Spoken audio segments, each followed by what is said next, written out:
महागणपति जी को प्रणाम, माँ पराजगदम्बा भवानी को प्रणाम।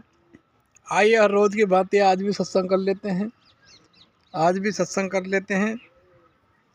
सत्संग हमारे मानव जीवन का बहुत महत्वपूर्ण हिस्सा है।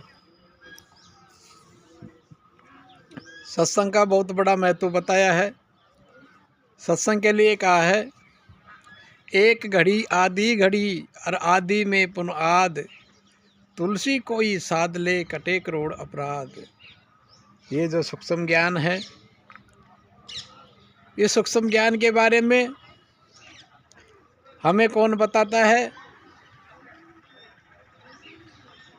जो हमारे अंदर आत्मा रूपी तत्व उसकी पहचान हमें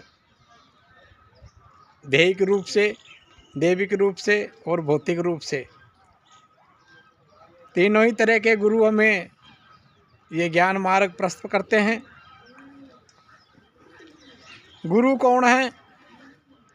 गुरु का क्या काम है? गुरु हमारे जीवन में महत्वपूर्ण क्यों हैं? गुरु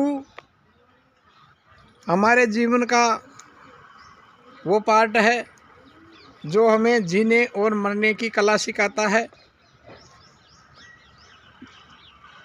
जीवन और मोक्ष की कला सिखाता है। गुरु कोई वाणी नहीं, कोई शरीर नहीं। गुरु एक सूक्ष्म ध्वनि है, एक सूक्ष्म शब्द है, सोहम सोहम। तो उसके बारे में आज चर्चा करेंगे। पूर्ण गुरु कौन है?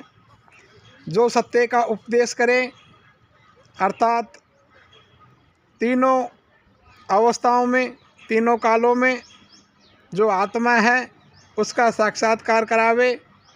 गु नाम अंधकार, गुरु रूप का अर्थ हो रहा है। गु नाम अंधकार, रू नाम प्रकाश है।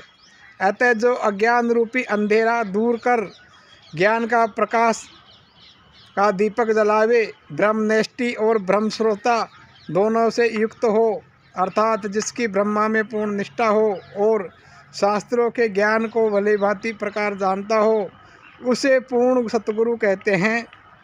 ऐसे सतगुरु के द्वारा ही शिष्य का कल्याण हो सकता है। ब्रह्मनिष्ठी तथा ब्रह्म श्रोत्री दोनों से युक्त सतगुरु से ही शिष्य का कल्याण हो सकता है। केवल ब्रह्मनिष्ठी अथवा केवल ब्रह्म श्रोत्री सतगुरु कल्याण नहीं कर सकता। शिष्य का कल्याण केवल ब्रह्मनिष्ठी सतगुरु से ही नहीं हो सकता, न तो केवल ब्रह्म श्रोत्री सतगुरु से हो सकता है। किसी आदमी को नदी को पार जाना था। जब वो नदी के तट पर पहुंचा तब उसने एक मल्लाह को देखा जिसके हाथ पांव नहीं थे। मल्लाह ने उस आदमी से कहा कि हे भाई, तुम हमारी नाव पर चढ़ो तो मैं तुम्हें पार करा दूंगा। ऐसा सुनकर वह आदमी सोचने लगा कि इसके हाथ पांव तो है नहीं, फिर वह नाव को नीचे को कैसे चलाएगा जो मैं पार हो जाऊंगा। ऐसा विचार करता हुआ जरा आगे बढ़ा तो और एक और मल्लाह दिखाई पड़ा जिसके हाथ पांव तो थे किंतु नेत्र नहीं थे।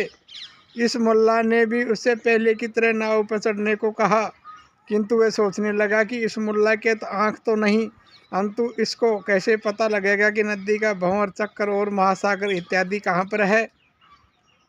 उनसे बचकर मुझे पार पहुँचाएगा, अतः इसकी नाव में भी चढ़ना उचित नहीं। ऐसा विचार कर उसने आगे चला तो उसने एक तीसरा मुल्ला मिला जिसे के हाथ पैर भी थे और आँख भी थी। उसके देखा कि उसकी नाव में कोई मनुष्य बैठे हुए हैं, अतः मैं भी इसकी नाव में क्यों न चढ़ूं। इतने में उस मुल्ला ने भी उससे अपनी नौका में चढ़ने के लिए कहा और तुरंत उससे बैठकर अपने अभिष्ट स्थान पर जा पहुंचा।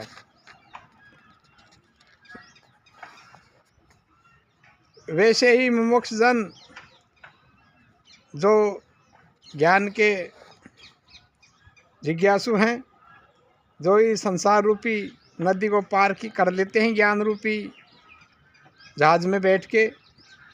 इच्छा रखकर सतगुरु की खोज में निकलता है तो आगे हुए ब्रह्मनिष्ठ महात्मा मिलता है। उसको ब्रह्मनिष्ठ रूप आँख हो तो परंतु वेद शास्त्र ज्ञान रूपी हाथ पाँव नहीं है। उसे देखकर विचार करता है कि इसको देखकर विचार करता है कि सत्संग भी से ही मेरा कल्याण हो सकता है। ऐसा विचार कर जो जो आगे जाता है त्यों त्यों ब्रह्मनिष्ठ ब्रह्मशस्त्रा दोनों ही युक्त महात्मा का दर्शन होता है। उसको निष्ठा रूपी आँखों से और वेद शास्त्र ज्ञान रूपी हाथ पाँव भी वही विचार कर तक्षण ही उसके प्रोक्ष अप्रोक्ष ज्ञान की नौका से सरोकार कराते हैं। प्रोक्ष ज्ञान क्या है, अप्रोक्ष ज्ञान क्या है, इसके बारे में फिर कभी चर्चा करेंगे। लेकिन अभी एक छोटा सा दृष्टांत था, वीडियो बड़ा हो जाता है। इसलिए मित्रों, हमारे चैनल द्वारा दी गई जानकारी अच्छी लगती है चैनल को लाइक किया करो, शेयर करो, सब्सक्राइब करो। हर हर महादेव।